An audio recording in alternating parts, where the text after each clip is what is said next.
Le Lions Club International, organisation philanthropique, est présente dans le monde depuis 1917.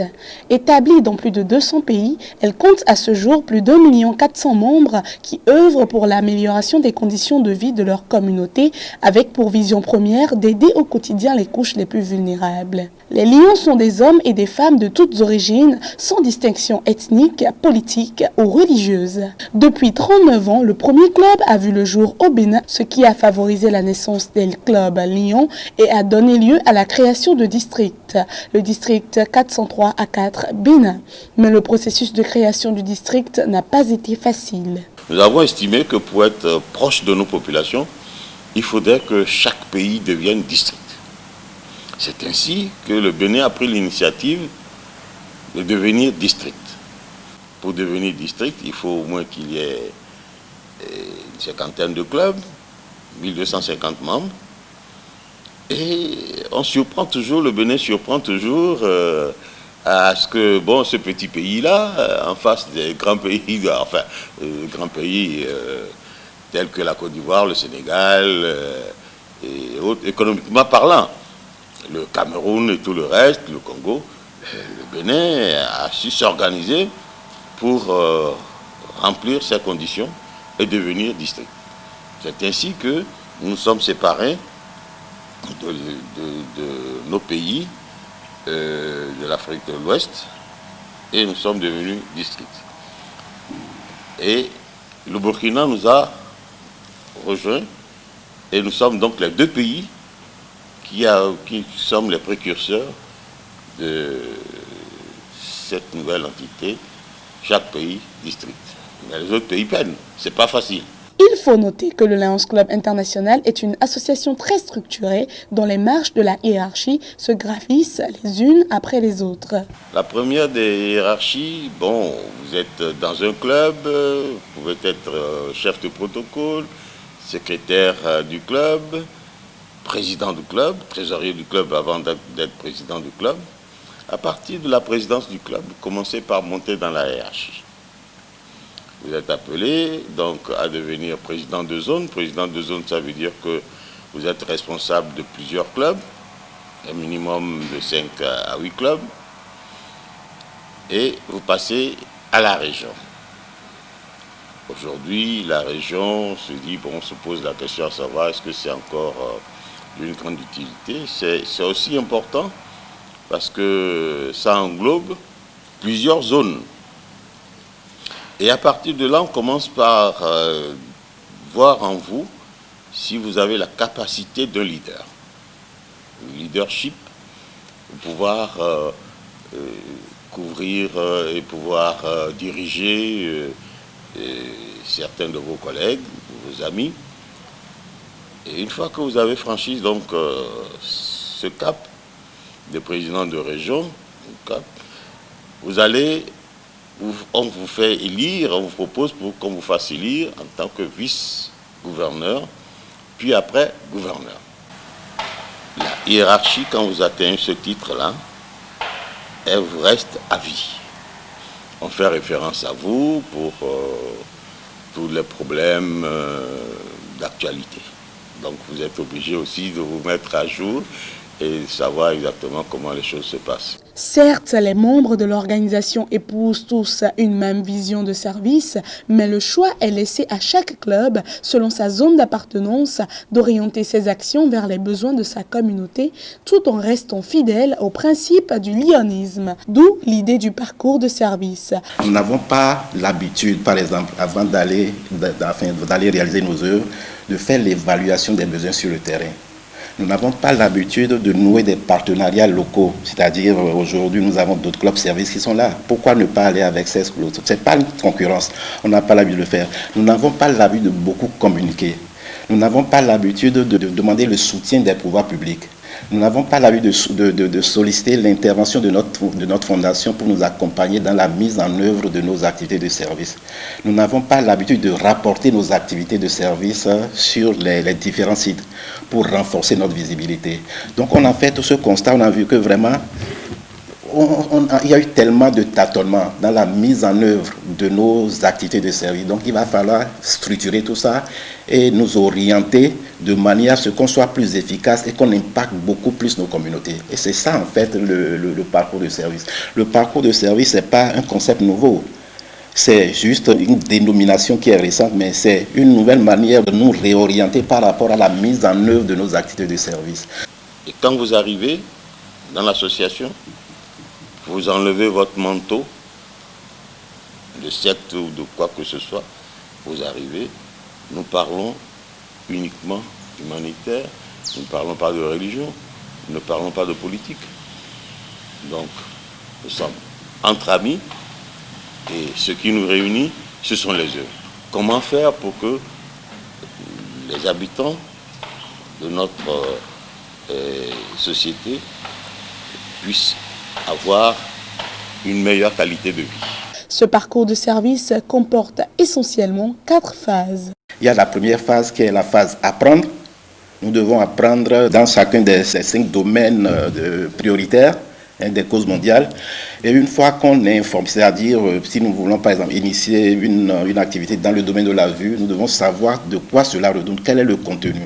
Une fois qu'on s'est renseigné, il y a on passe à la deuxième phase qui est la phase découvrir.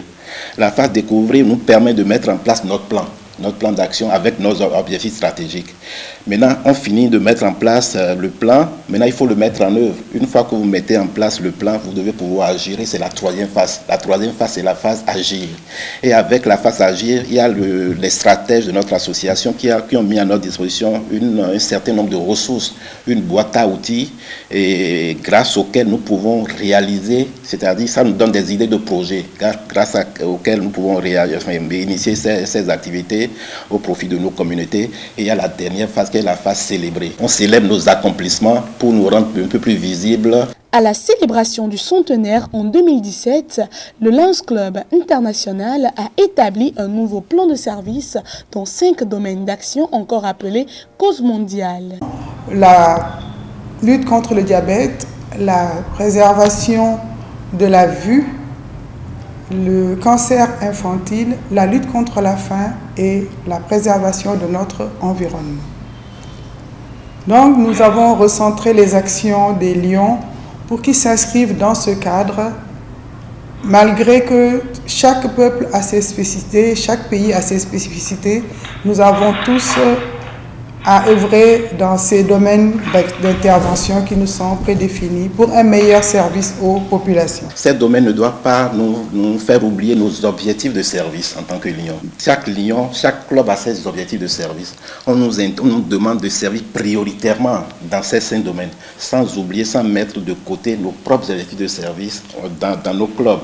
Mais le problème, c'est que on a tout fait d'oublier que les domaines dans lesquels on nous demande d'intervenir, c'est des défis importants qui sont lancés à l'humanité. Et les Lions doivent pouvoir prendre leur part pour faire face à ces défis-là. La préservation de l'environnement faisant partie intégrante de ces 5 causes mondiales, tous les Lions consacrent essentiellement le mois de septembre aux actions menées dans le cadre de l'environnement. L'environnement devient ainsi donc une priorité pour tous. Spécifiquement pour la préservation de l'environnement, c'est un des axes qui, à mon avis, est prioritaire parmi ces 5 domaines d'intervention, qui ne sont pas des moindres, hein. Chacun a son importance, mais mon avis est que notre environnement, c'est bien plus qu'un décor, c'est notre habitat. La terre soutient la vie humaine. Donc nous, Lions et Léo du Bénin et du monde, nous engageons à prendre soin de cet habitat et à le préserver. Quand nous vivons dans un cadre sain, donc nous éloignons de nous toute maladie et nous faisons énormément d'épargne pour nous-mêmes. Le club voudrait attirer leur attention donc sur l'impératif que nous avons de protéger notre environnement, parce que notre vie dépend de la qualité de l'environnement que nous avons. Notre vie dépend de la qualité de l'air que nous respirons. Notre vie dépend de la qualité, de l'ampleur des bruits que nous subissons. Notre vie dépend du cadre même dans lequel nous vivons. de la qualité de l'eau que nous buvons. Vous voyez, donc lorsqu'on parle de l'environnement, on parle de beaucoup de choses que nous côtoyons et qui méritent d'être su, d'être connus. Il y a un certain nombre de comportements liés à l'environnement que chaque citoyen devrait avoir et sur lesquels le club va essayer d'éveiller la conscience citoyenne. C'est une invitation à chacun de nous, pas seulement aux Lions, de comprendre l'importance de l'environnement, de la préservation de l'environnement dans notre vie de tous les jours. Entretenir notre cadre de vie, faire en sorte que nous puissions vivre sainement, loin de toute pandémie, loin de toute saleté. Je crois que c'est quelque chose de fondamental.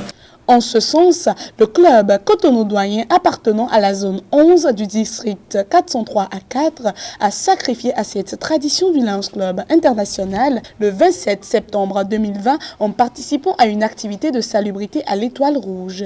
Et comme pour clôturer le mois de septembre dédié à l'environnement, le club s'est ensuite rendu le lundi 28 septembre 2020 à l'école primaire publique de Vossa pour une campagne de sensibilisation, mais aussi pour un don de kits de lavage de mains afin de lutter contre la Covid-19, des poubelles et des balais pour la salubrité. Chaque club essaie de mener une action en cette direction pour pouvoir aider la population à vivre dans un cadre sain. Et c'est d'ailleurs pour cela que nous avons choisi le PP Vossa pour sensibiliser les élèves afin qu'ils puissent relayer auprès de leurs parents l'intérêt de la protection de l'environnement. Il y a encore beaucoup de besoins par là. Le club n'est pas le seul, mais le club a envie de rendre la vie un peu plus facile à nos enfants qui sont à l'école primaire publique de Vossa. Mais ce n'est pas que là. Le club essaye d'agir partout où besoin est, ensemble avec d'autres clubs Lyon, ensemble avec d'autres partenaires au niveau de la société, d'autres ONG. Pour rendre plus visibles ces actions, des canaux médiatiques ont été sollicités pour servir de veille citoyenne afin de redonner un nouveau visage à notre cité. Au regard des facilités d'approche de certain nombre de médias que le club a, nous avons quand même plusieurs responsables de médias dans ce club, a préféré agir sur la sensibilisation. Donc à travers des émissions régulières, donc de manière hebdomadaire, une émission qui est publiée, qui est diffusée, qui sera rediffusée la semaine qui suit, et donc 2 émissions par mois pour pouvoir parler de la question de l'environnement.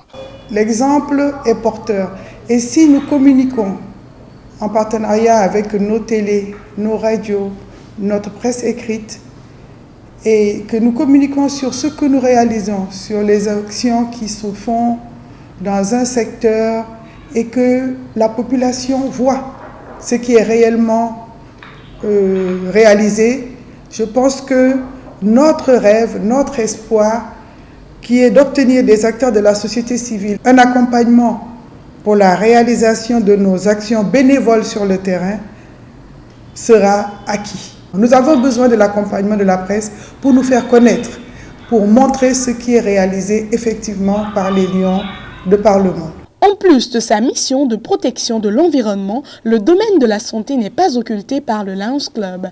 Ainsi, des actions sont menées pour accompagner le gouvernement dans la lutte contre la propagation du Covid-19, mais aussi contre le diabète.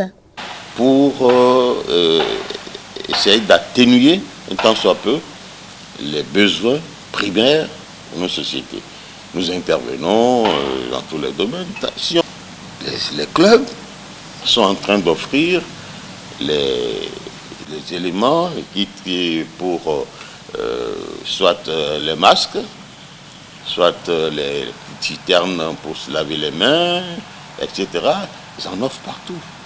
Dans les écoles, dans les cités religieuses, dans les communautés, sociétés, etc. Et dans d'autres domaines, avant donc la pandémie, nous avions un centre de diagnostic du diabète. Nous le faisons gratuitement aux plus démunis. Nous assistons les diabétiques, parce que c'est une banque de diabétiques. Nous offrons à la population des médicaments à moindre coût. Et ça, nous le faisons en collaboration avec l'État. C'est quelque chose de très important parce que nos clubs essayent de couvrir le territoire et vont faire des dépistages. C'est pour cette raison, pour couvrir et être assez efficient, que nous souhaitons avoir des clubs dans chaque commune tout au moins, pour que ça ne soit pas forcément les clubs du littoral qui doivent intervenir dans les autres contrées de notre pays. Par ces temps de Covid-19, il n'est pas facile d'agir sur le terrain pour impacter la communauté. Cependant, les Lions se mobilisent très nombreux pour mener des actions concrètes liées aux 5 causes mondiales et plus particulièrement à la protection de l'environnement. C'est dans cette optique que le Lions Club Cotonou-Doyen a œuvré à travers ses divers dons.